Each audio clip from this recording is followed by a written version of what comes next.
Hello students, welcome to the Inspirus competition classes.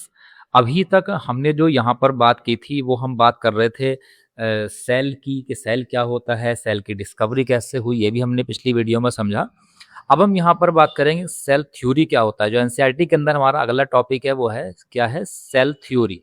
कि cell theory क्या है, cell को मतलब कैसे डिवाइड होते हैं हम इसके अंदर ये भी समझेंगे, क्या क्या सेल के बारे में बताया गया। सेल थ्योरी के अंदर तीन साइंटिस्ट का बहुत बड़ा रोल है। एक है हमारे पास शेल्डन जो 1838 में आए, एक है शेवान जो जूलॉजिस्ट है जो 1839 में आए, एक है रुडोल्फ वर्चो जो 1855 में आए, उन्होंने आके बात करी। ये पॉइंट में हमारे पास नीट पॉइंट ऑफ व्यू से बहुत ज़्यादा इंपॉर्टेंट होने वाले हैं। वैसे भी हम मॉडर्न बायोलॉजी के फाउंडेशन की यहाँ पर बात कर रहे हैं, नीट के लिए क्लास 11 के लिए ये वीडियो फिर से हमारे लिए बहुत ज़्यादा इंपॉर्टेंट होने वाली है। चलिए स्टार्ट करते हैं। हम यहाँ सबसे पहले बात करेंगे कि सेल थ्योरी, हम इसके अंदर क्या क्या बात करने वाले हैं इस वीडियो में। सेल थ्योरी की हम बात करेंगे, foundation of modern cell theory की यहाँ हम बात करेंगे। तीन साइंटिस्ट का इन्वॉल्वमेंट है, शेल्डन है, शेवान है एंड रुडोल्फ विर्चो है। आगे हम यह बात कर रहे हैं why was cell theory needed. सबसे पहला क्वेश्चन तो यही है, मैंने आपको यहाँ पर आओ पढ़ाना स्टार्ट कर दिया, दैट इज सेल थ्योरी। अब ये भाई हमने सेल की बात कर ली है, हमने उन साइंटिस्ट की बात कर ली है जिन साइंटिस्ट ने सेल को डिस्कवर किया है, लेकिन ये सेल थ्योरी क्या है, इस सेल थ्योरी की जरूरत ही क्यों पड़ी, हम क्यों ही पढ़ रहे हैं। सबसे पहला क्वेश्चन स्टूडेंट्स के मन में ये आता है कि क्यों पढ़ रहे हैं हम इसको, क्या जरूरत है इस चीज की। तो इसलिए पहला क्वेश्चन यहाँ पर यही है कि why was cell theory needed, cell theory की जरूरत ही क्यों पड़ी, हम क्यों सेल थ्योरी की बात कर रहे हैं। पहला पॉइंट इसके अंदर हम बात कर रहे हैं कि scientist observed different plants and animal tissues. Scientist ने क्या देखा, बहुत सारे अलग अलग प्लांट्स के, बहुत सारे एनिमल्स के टिश्यूज को ऑब्जर्व करा। टिश्यूज के पता है ना आपको कि group of similar cells called tissue बोलते हैं हम उसको, बहुत सारे सिमिलर सेल को।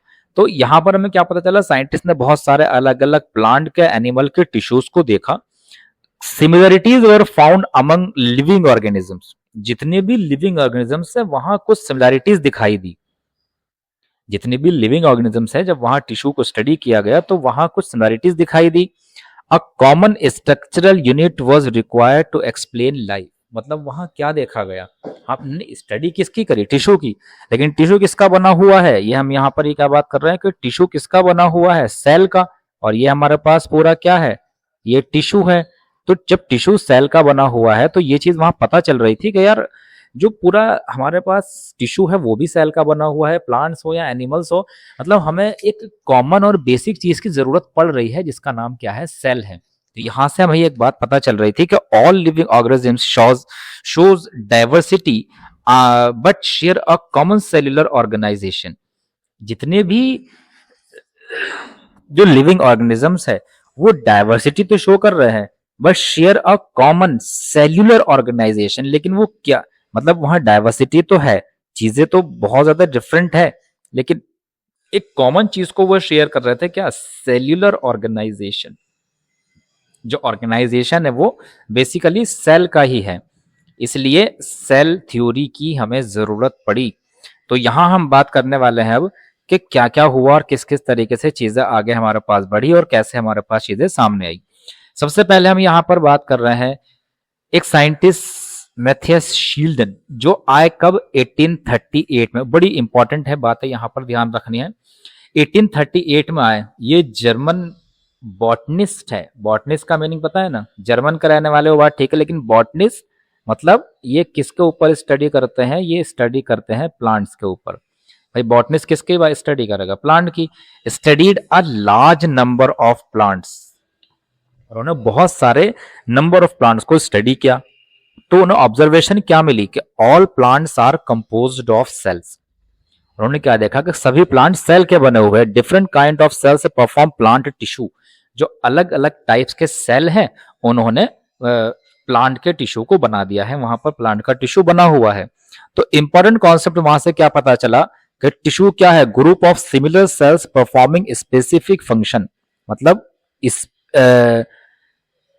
सिमिलर सेल जो कोई भी स्पेसिफिक फंक्शन को परफॉर्म कर रहा है, वही वाली बात है डिवीजन ऑफ लेबर। भाई कुछ लोगों को यहाँ ग्रुप बना के स्पेसिफिक फंक्शन दे दिया गया, टिश्यू बना दिया, यहाँ काम कर दिया गया। कुछ को और दूसरी जगह यहाँ पर सेल मतलब यहाँ ऐसे टिश्यू बना दिया, इनको बोला भाई तुम यहाँ काम करो। यही तो बोला गया है कि ग्रुप ऑफ सिमिलर सेल, यहाँ सिमिलर सेल का ग्रुप है, यहाँ सिमिलर सेल का ग्रुप है, लेकिन ये कुछ स्पेसिफिक फंक्शन नंबर 1 कर रहे हैं मान लो, और ये भी कुछ स्पेसिफिक फंक्शन नंबर 2 कर रहे हैं। तो कंक्लूजन यहाँ से क्या निकला कि plants are made up of cell, कि प्लांट्स किसका बना हुआ है, प्लांट्स सेल का बना हुआ है। What did Sheldon actually prove, अब शेल्डन ने यहां एक्चुअली क्या प्रूव करा, प्लांट्स अपीयर डिफरेंट एक्सटर्नली। हमने देखा प्लांट्स बाहर से एक्सटर्नली तो अलग अलग दिखाई देते हैं, लेकिन इंटरनली अगर हम बात करें तो all plants are composed of cell, सभी प्लांट सेल के बने हुए हैं। तो cell is the structural unit of plant body. हमें क्या पता चला कि वहां से सेल जो है प्लांट के अंदर स्ट्रक्चरल यूनिट है। जैसे एग्जांपल हम बात करते हैं, रूट के टिश्यू है, स्टेम के टिश्यू है, लीफ के टिश्यू है।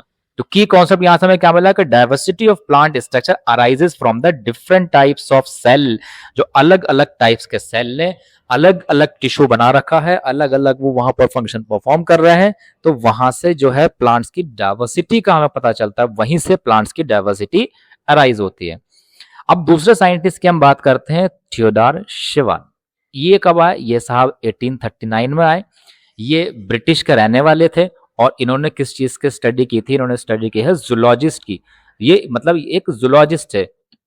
जूलॉजिस्ट का मतलब क्या हुआ कि इन्होंने एनिमल्स की स्टडी की है। मैंने पहले भी फर्स्ट लेक्चर में हमने बेसिक बायोलॉजी वाले में बात की थी कि जू मीन्स एनिमल्स रहते हैं वहां पर, तो जूलॉजिस्ट एनिमल्स की स्टडी करने वाला साइंटिस्ट। इन्होंने क्या कहा, इन्होंने क्या किया था कि स्टडी डिफरेंट एनिमल सेल्स। इन्होंने बहुत सारे एनिमल सेल को स्टडी कर लिया था।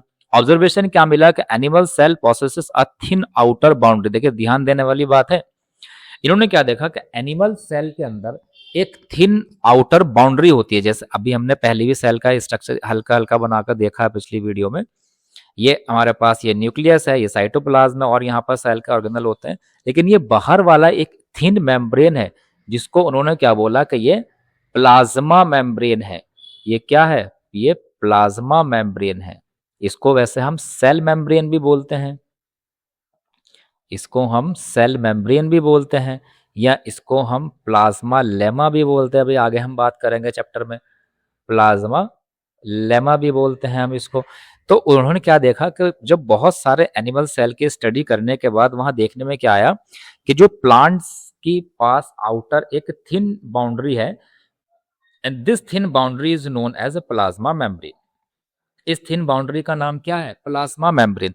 इंपॉर्टेंट कंक्लूजन वहां से क्या निकला, वहां से इंपॉर्टेंट कंक्लूजन ये निकला कि एक जो आउटर लेयर एक और पाई जाती है, जिसको हम बोलते हैं सेल वॉल, जिसको हम क्या बोलते हैं, सेल वॉल।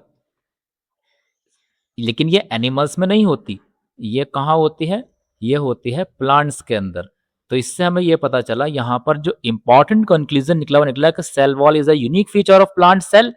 मतलब क्लियर समझ में हुई, नहीं आई नहीं बात भाई। जब हमने प्लांट सेल को देखा तो वहां पर आउटर वॉल हमारे पास क्या थी, प्लांट में आउटर वॉल क्या थी, cell wall.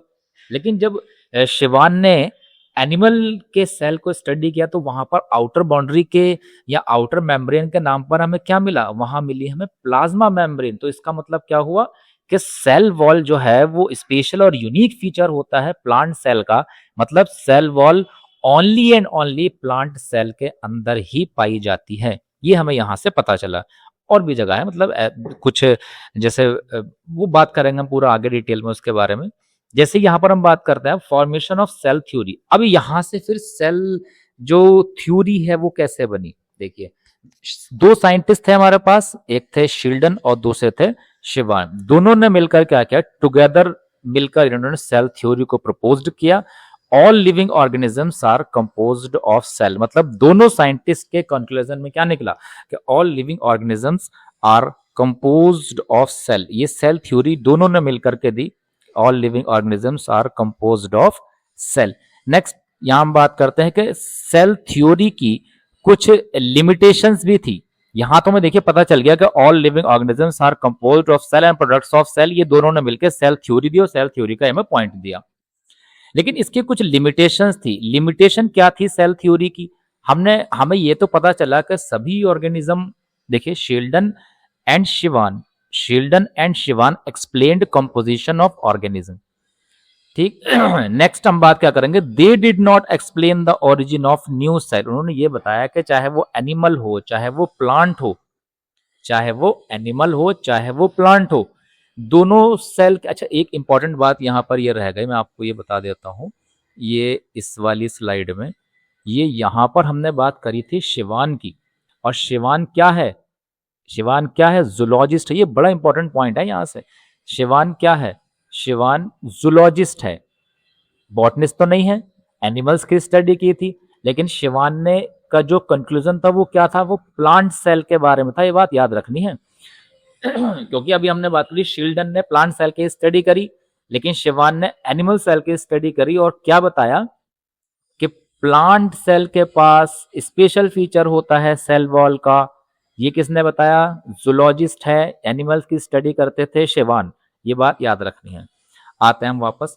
They did not explain the origin of life. उन्होंने ये तो बताया कि एनिमल्स हो या प्लांट्स हो, सेल के बने हुए हैं और वो प्रोडक्ट्स ऑफ सेल के बने हुए हैं, और स्पेशल फीचर्स के बारे में बताया जो प्लांट के अंदर पाया जाता है, इसको बोला गया है सेल वॉल। लेकिन वो ये बताने में असमर्थ रहे, वो ये नहीं बता पाए कि नया सेल जो है वो कैसे बनता है। तो यहां पर एक क्वेश्चन हमारे पास अभी भी फंसा हुआ था, अटका हुआ था। A question is still intact. क्या था, how new cells are form. जो न्यू सेल्स है वो कैसे बनता है। क्लियर। अब इसके बाद एक हमारे पास दूसरे साइंटिस्ट साहब आते हैं, और ये आते हैं हमारे पास कौन से ईयर में, ये आते हैं 1855 में। 1855 में ये साइंटिस्ट साहब आकर के हमें बताते हैं क्या, उन्होंने सबसे मतलब जब उन्होंने आगे कुछ पॉइंट दिया, तो पॉइंट देने के बाद जो सेल थ्योरी थी वो कैसी हो गई, वो मॉडर्न सेल थ्योरी बन गई थी। फिर भाई सेल थ्योरी स्टार्टिंग में थी जो शील्डन और शिवान ने दी थी, लेकिन वो बाद में उन्होंने उसको क्या बना दिया, अपना एक पॉइंट ऐड कर दिया कि सेल कैसे डिवाइड होता है या नया सेल कहां से आता है, उसको हम बोलते हैं मॉडर्न सेल थ्योरी। तो उन्होंने क्या कर दिया, सेल थ्योरी को मॉडिफाइड किया था। Solve the problem of cell का ओरिजिन, जो सेल का ओरिजिन था उस प्रॉब्लम को उन्होंने सॉल्व कर दिया। Cell divides to form new cell. उन्होंने क्या बताया, उन्होंने ऑब्जर्व किया और बताया कि एक सेल है, यही सेल डिवाइड करता है और एक से दो सेल बना देता है। मतलब एक सेल है, एक सेल ने डिवाइड किया आपस में और एक सेल से दो नए सेल बना दिए। तो उन्होंने यही बोला, उन्होंने क्या बोला, ओमनिस सेल्यूला ई सेल्यूला। उन्होंने एक पॉइंट क्या दिया, ओमनिस सेल्यूला ई सेल्यूला। और इस पॉइंट का मीनिंग क्या होता है इस वर्ड का, every cell arises from pre existing cell. कि जो भी सेल है वो कहां से अराइज हुआ, जो सेल पहले से प्रेजेंट था उसी सेल से नया सेल अराइज हुआ। जैसे कि ये एक सिंगल सेल है, इससे क्या बन गया हमारे पास, दो सेल बन गए। कब, जब ये आपस में डिवाइड हुआ। जब ये डिवाइड हुआ तो नया सेल बना। उन्होंने ये बोला कि ये पहले से ही प्रेजेंट था, ये प्री एग्जिस्टेंस सेल था, और ये हमारे पास क्या है, ये दो न्यू सेल बन के हमारे पास रेडी हो गए। New cells are not formed spontaneously. मतलब ऐसा नहीं है कि एक सेल है, दूसरा सेल अपने आप में बन गया, तीसरा सेल अपने आप में बन गया, चौथा सेल अपने आप में बन गया। नहीं, स्पॉन्टेनियस मतलब अपने आप ऑटोमेटिक होने वाली कोई रिएक्शन। तो ये स्पॉन्टेनियसली नहीं बनता। यहां पर क्या दिखा हुआ है, not formed spontaneously. Existing cells give rise to new cells by division. जो सेल पहले से प्रेजेंट है, ये हमने यहां पर दिखाया, जो सेल पहले से प्रेजेंट है वही डिवाइड होता है और न्यू सेल की फॉर्मेशन करता है। तो यहां से हमें कॉन्सेप्ट क्या मिलता है कि cell continuously exist from generation to generation. वो एक जनरेशन से आगे ट्रांसफॉर्म होता रहता है। तो फाइनल सेल थ्योरी हमारे पास क्या बनी, इसको हमने मॉडर्न सेल थ्योरी बोला। इसके दो स्टेटमेंट हो गए। फिर हमारे पास लास्ट में आते मॉडर्न होने के बाद पहला तो क्या था, वही जो शील्डन और शिवान ने दिया था, all living organisms are composed of cells and products of cell. जितने भी लिविंग ऑर्गेनिजम्स है वो सेल के बने हुए हैं या फिर सेल के प्रोडक्ट से बने हुए हैं। दूसरा क्वेश्चन हमारे पास फंसा हुआ था, उसका भी आंसर मिला और हमने सेल थ्योरी में उसको ऐड किया। All cells arises from pre existing cell. जितने भी सेल है वो पुराने सेल से ही अराइजेस होते हैं। क्लियर हुई ये वाली बात। अब हम एक बार रिवीजन ले लेते हैं वह शॉर्ट में, कि 1665 में रॉबर्ट हुक ने डेड सेल को डिस्कवर किया था। 1674 में एंटोन वॉन लिवेनोइक ने लाइव सेल को डिस्कवर किया था। 1831 में रॉबर्ट ब्राउन ने न्यूक्लियस को डिस्कवर किया था। और 1838 में शील्डन शिवान ने प्लांट सेल की थ्योरी दी थी हमारे पास, जहाँ से बताया था ना पूरा के प्लांट भी जो है सेल के बने हुए हैं। 1839 में शिवान ने एनिमल सेल थ्योरी दी थी हमें, और जहाँ साथ साथ ये भी बताया था कि प्लांट का, ये बड़ी इंपॉर्टेंट बात है कि प्लांट के अंदर सेल वॉल का होना ये एक यूनिक फीचर है। ये हमें याद रखना है कि ये दिया था एक जूलॉजिस्ट ने, जो कि जिनका नाम था शिवान। 1855 ने सेल थ्योरी को मॉडिफाइड किया और उसके अंदर अपना एक पॉइंट जोड़ दिया था कि प्री एग्जिस्टिंग सेल से ही नया सेल अराइज होता है। सो आई होप आप लोगों को बहुत अच्छे से यहाँ से चीज़ें क्लियर हुई होगी। पूरा अच्छे से रिवाइज करिए, आगे हम और कॉन्सेप्ट को लेकर आएंगे यहाँ पर। अच्छे से पढ़ाई करते रहिए। All the very best.